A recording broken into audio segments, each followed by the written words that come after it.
মা, তুমি একবার বোঝার চেষ্টা করো, আমাদের কথা মান্য করো। তখন তার বাবা বলল, বাইরের মানুষকে তোমার সৌন্দর্য দেখানোর কোনো প্রয়োজন নেই, এটা ইসলামে নাজায়েজ।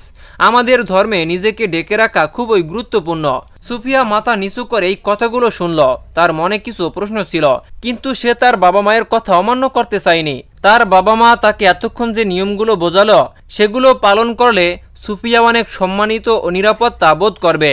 সুফিয়ার মা বলল, আমরা তোমার ভালো চাওয়ার জন্য এই সকল কিছু বলছি, এই সমস্ত কথা বলছি। আমরা তোমাকে বোঝানোর চেষ্টা করছি, তুমি একবার বোঝার চেষ্টা করো। সঠিক পথে চললে তোমার সম্মান আরও বেড়ে যাবে, তোমাকে মানুষ সম্মান করবে, তোমাকে মানুষ আরও বেশি পছন্দ করবে। এগুলো মোহ ছাড়া আর কিছুই নয়। মা, তুমি আমাদের কথা একবার বোঝার চেষ্টা করো। আমাদের কথা যদি বোঝার চেষ্টা করো, সমাজের মানুষ তোমাকে অনেক বেশি সম্মান করবে। সুফিয়া নিশ্চুপ ছিল, বুঝতে পারছিল যে তার বাবা মায়ের কথাগুলো তাকে সঠিক পথে পরিচালিত করবে।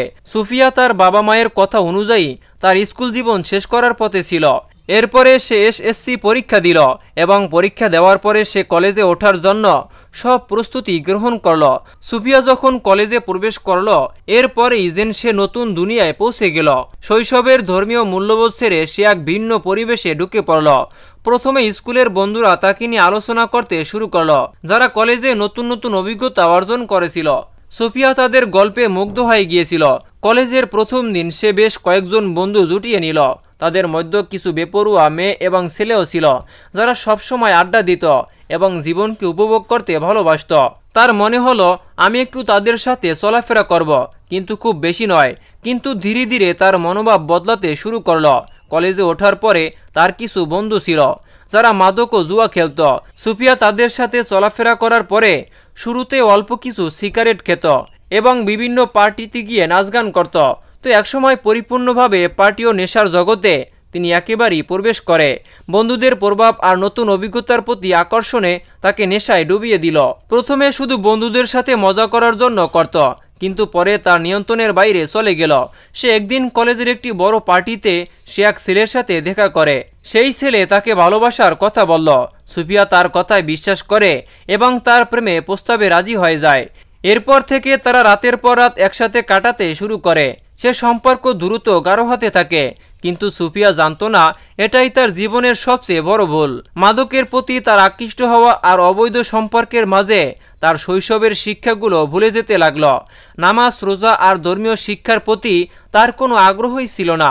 ধীরে ধীরে এইসব বন্ধুদের সাথে মিশতে মিশতে সে ধর্মীয় জীবন বিধান থেকে সরে যেতে লাগলো। তার পরিবার যখন এই পরিবর্তন লক্ষ্য করে, তখন তারা তাকে নিয়ে অনেক চিন্তিত হয়ে উঠল। অনেক রাতে যখন সে বাড়িতে না ফেরে, তখন তার মা বারবার ফোন করে এবং তার বাবা অনেক চিন্তিত হয়ে থাকে। কিন্তু সুফিয়া এখন তাদের কথায় কোনো কান দিচ্ছে না।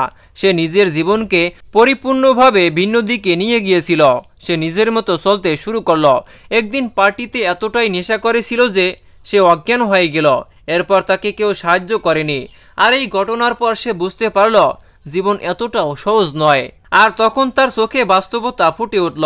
একদিকে তার পরিবারের চিন্তা, অন্যদিকে তার এমন বেপরোয়া জীবন। সে কিছুই বুঝতে পারছিল না যে আসলে কোনটা সঠিক, নিজের ধার্মিক পরিবারের শিক্ষা নাকি বেপরোয়া জীবন, যাতে সে আসক্ত হয়ে পড়েছিল। আর তখন সে নিজের ভিতরে এক দ্বন্দ্বে পড়ে গেল। একদিকে শৈশবের পরিচিত জীবন আর অন্যদিকে বর্তমানে নেশা আসক্ত জীবন। কোনটি তার জন্য ভালো হবে? আর এইভাবেই সুফিয়ার দিনগুলো কাটল। আর তখন সুফিয়ার জীবন ক্রমশ অন্ধকারের দিকে যাচ্ছিল। আর তার বাবা মা এগুলো দেখে অনেক চিন্তিত হয়েছিল। তারা আর সহ্য করতে পারছিল না। প্রিয় দর্শক, ভিডিওটি অনেক লম্বা হয়ে যাওয়ায় এটিকে আমরা পর্ব করে রেখেছি। পরের পর্ব দেখতে হলে অবশ্যই আমাদের এই চ্যানেলটি সাবস্ক্রাইব করে পাশেই থাকুন। দেখা হচ্ছে পরবর্তী পর্বে। সে পর্যন্ত ভালো থাকুন, সুস্থ থাকুন। আল্লাহ হাফেজ।